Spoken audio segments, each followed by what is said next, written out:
Hello everyone in YouTube, thank you for clicking on my video.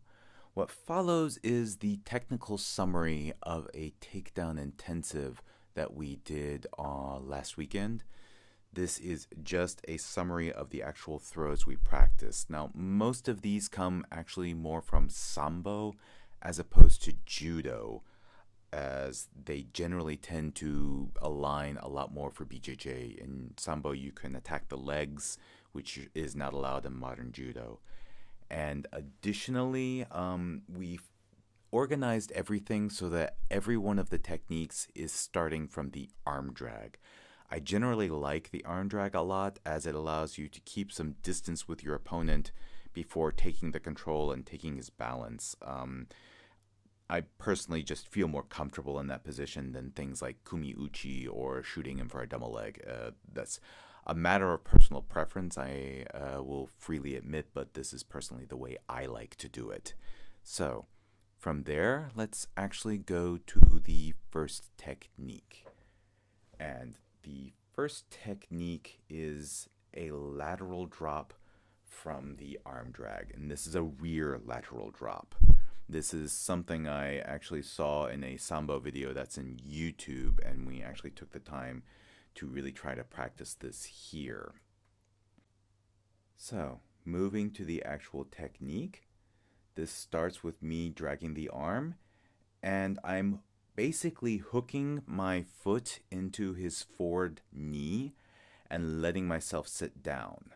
You can see this in this angle a lot more clearly. From there, it's always a switching of the legs to twist my hips and get him into a kesakatami. And I'm also making sure I grab his gi on his armpit so that he can twist. The next is a arm drag from to a single leg. This is basically, if you can't get a hold of his back, you can switch to a single leg. For this one, I personally, again, start from the arm drag and shoot down to one knee and pick up his leg and throw him down. Normally, you wouldn't put your head on the outside like I'm doing here, but since you're doing this from an arm drag, you've got control of his arm, so he won't really be able to guillotine you as normal. From there, you can just knee slide and then go into a basically north-south position very quickly. So this was all organized so that we could immediately go to control. Next, arm drag to Kosoto Makikomi. I always like the Kosoto Makikomi as opposed to the Kouchi Makikomi. You don't run the risk of him taking your back. Again, from arm drag, wrapping your leg around and pushing through and going into north-south, again through the knee slide. Here, it's, I think, easier if in the middle of the throw you bring your back leg up and between his legs. That just makes the knee slide a lot easier.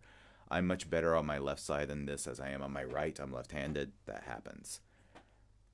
Okay, the next technique is an arm drag with the Gregorian grip to a sumigaeshi. I think this is kind of cool. This is basically what you do when someone tries to counter the first three. So, just as with everything else, we are starting with the arm drag. I pull him, and this time I go for the leg, and he pulls it back. So I grab his belt, put my foot in his hip, and roll him over to the mount. I actually like this one a lot. So same setup, pull him over, and here you can see grab the belt, put the foot in his hip joint, and roll him over. And you can also see I'm lifting up my other leg. This is basically to block his other leg from posting. You can see it very good right there. So that's what helps you get the mount and also keeps him from posting. And finally, an arm drag into the inverted fireman's carry. This one just looks really cool. It is the exact same setup as the last. You arm drag, you try to go for the leg, he pulls it back, you can't get the belt, so you shoot in and do an inverted fireman's carry. So here you see again, pull the arm, go for the leg, and go for the opposite leg and roll him over, and then go into kesakatami. So last demo, pull here, and you can see when you go have the right arm, you go for the left leg basically, and the kesakatami is right there. That's just the technical side, however. I don't think I need to let anyone know that it's not enough to just drill a technique. You need to try and make it a bit more realistic. The way I generally prefer to do this is through a very specific randori, basically stand up sparring session at the end of all the training. From the videos before, some of them look kind of sloppy because we had just been doing that for the last 2 hours and we were kind of tired. Basically, the way I like to do this is have a man in the middle situation. So someone will be in the middle, and it is the job of everyone else to try and get that man out of the middle. We attack one at a time. If you are in the middle, you are allowed to do any throw, sweep, or takedown you can, with the exception of guard pull. Guard pull is strictly prohibited for anyone sitting in the middle. That's basically to make sure he focuses on his takedown skills. A big problem in BJJ is so many people pull guard because they just are really bad at takedowns. And if you are attacking the man in the middle, you get to do any technique you can, including pulling guard. That is, I think, also good because it allows you to work on your guard pulls if you are attacking. And if you're in the middle, it forces you to learn how to counter a guard pull. I think that's a really helpful skill, especially if you want to be someone who can focus on takedowns. There's no such thing as a bad technique, personally, I think. It's just a matter of why you're doing it. If you're pulling guard because it gives you a strategic advantage, that is one thing. But if you're pulling guard just because you're really bad at takedowns, that's something completely different, and it's something I think that needs to be remedied through some really good intensive takedown training.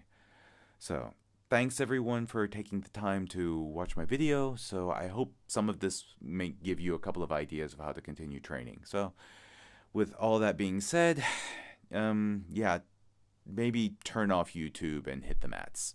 Thanks. Bye.